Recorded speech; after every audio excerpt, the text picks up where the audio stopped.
Hello friends and welcome back to my channel Robotics Background. Today once again I'm back with a new video, and in this video I will give a brief like a quick intro and review of several modules that I ordered recently from Amazon. So these all components that you can see right in front of you are the modules that I ordered from Amazon recently. So the first module is this MPU 6050 inertial measurement unit. So like it's a very powerful board and can be used to make several good projects. So this is the main board, like the main IC, the MPU 6050, and here are several pins that are used to take the data from the IC. It is a board that gives us with 6 degree of freedom, like it is a 3-axis gyro, 3-axis accelerometer. So it can also give the angle of the board, like the whole board, and the temperature of the IC or the surroundings that we want to take.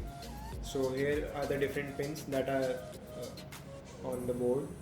So let me give you the names of the pin. The VCC ground, SCL that stands for serial clock, SDA stands for serial data, XCL, XDA, AD0, and INT. INT stands for interrupt. So these are the pins that are used to connect this with Arduino and take the data via the code. Then the next module is this, the Neo M6, the Neo 6M GPS module. Sorry, it's Neo 6M GPS module. So it is again a good module. It helps us to use GPS with Arduino. It can give us the exact location of yours. It can give you the exact location uh, in the form of latitude and longitude and the real-time date and time.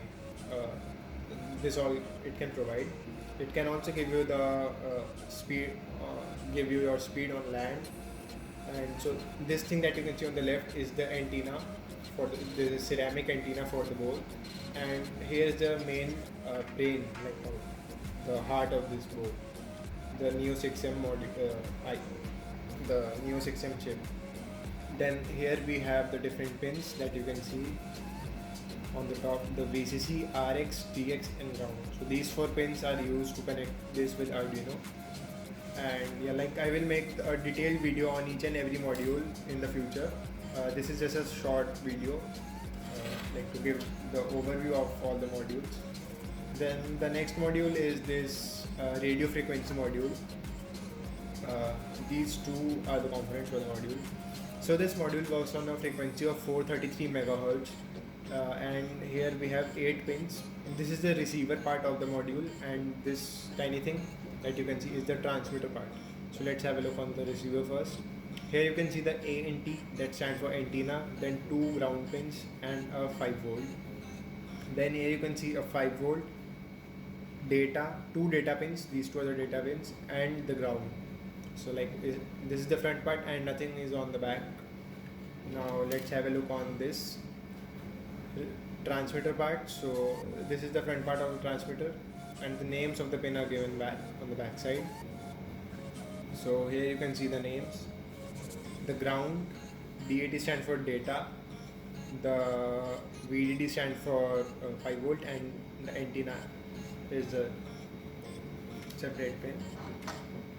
Then the next module is this DC to DC buck boost converter. Like it is a module that can boost your 12 volt input at 2 amps up to an input of 35 volts. So like if you give input of 12 volts at 2 amps, so like you can use this potentiometer to get a range of 12 volts to 35 volts DC. This module allows us to input 6 amperes, 10 amperes, or even 16 amperes in the board. So if you want to use this on 16 amperes, so we need to mount an external heatsink on this on the back side, so that these small components don't fry up. So I will make a detailed video on this also in the future. Not only on this, on all the components that I ordered. So here I ordered an Arduino Mega. So I already have Arduino Uno and two Arduino Nanos. So I felt like ordering this because this gives us with 56 input output pins, which is a pretty good number and easy. You can take output from several pins, and yeah, it gives us with several pins for the communication also, like TX2, RX2, TX3, RX3. Like there's four communication pairs. You can say like four RX pairs. And yeah, so this was a Arduino Mega board, and here I got the cable with this, the cable that we usually get. So, and then I ordered these main headers, like it is a strip of 40 pins in each, and I got 10 such pins, so like it's 400 headers. So it's very handy in connecting your sensors to the breadboard and all. Like you can see these pins. So yeah, these make the connections quite easy and look it clear. So now here's the best part of my order, which is this laser module. So it's a very powerful laser module. So let's have a look on this. So on opening this, we get these laser glasses. These are for the eye safety, because eye protection is the must if you are using high powered lasers. So these are the glasses, the green color. So this was the glasses, and here is the main laser. So we will go to the laser shortly. So let's keep it aside. I have also placed my this 100 milliwatt laser in this, so that I can keep all my lasers together. And in the board, then we get these wooden pieces, like square pieces of wood. So these can be used to engrave, engrave pictures or something on the board using this high powered laser that I'm going to show you soon. And yeah, like there is nothing else in the board. So let's take out the laser. So let me tell you the power of the laser. It's a 500 milliwatt violet laser. Like it's actually blue, but the spectrum range lies near to 400 to 500 nanometer that you can see here. So this is the main laser module. This whole thing. So like this black thing is the heat sink for the laser. Inside is the laser diode. This is the lens. Here's the cooling fan, and here if you see the wavelength of the laser, so here you can clearly see 400 to 450 nanometers, so which lies near to the UV light. And yeah, so and here I got this power supply for this laser. So it's a step down voltage converter, DC to DC step down module. So like you can give an input of 5 volts to 40 volts to this on this side, and it will give you a output of like 35 volts to 35 volts to 1.5 volts, I guess. Yeah, like that's the range that you can get from this module. So it gives a constant current. So, keep in mind, if you ordered this laser, then you must supply constant current to the diode, else your diode will fry up easily.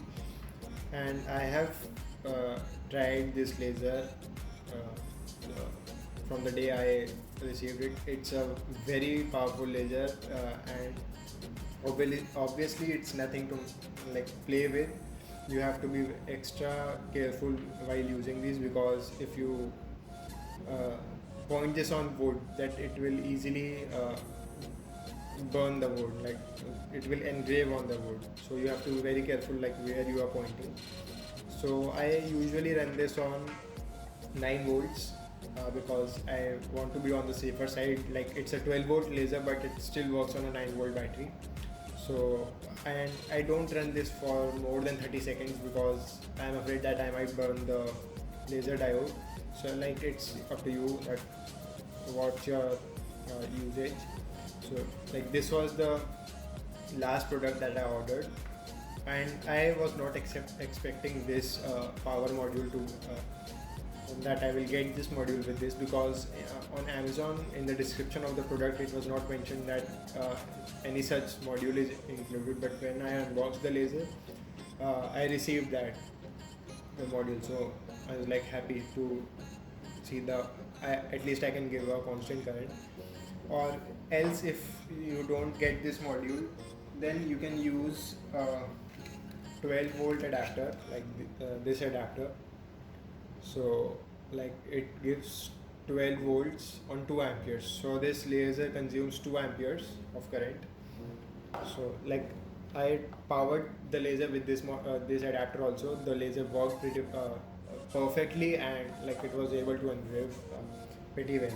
So this was the quick review of all the products that I ordered from Amazon. And in the future you will be seeing the detailed video on each of the modules, like these modules that I ordered, uh, these all modules.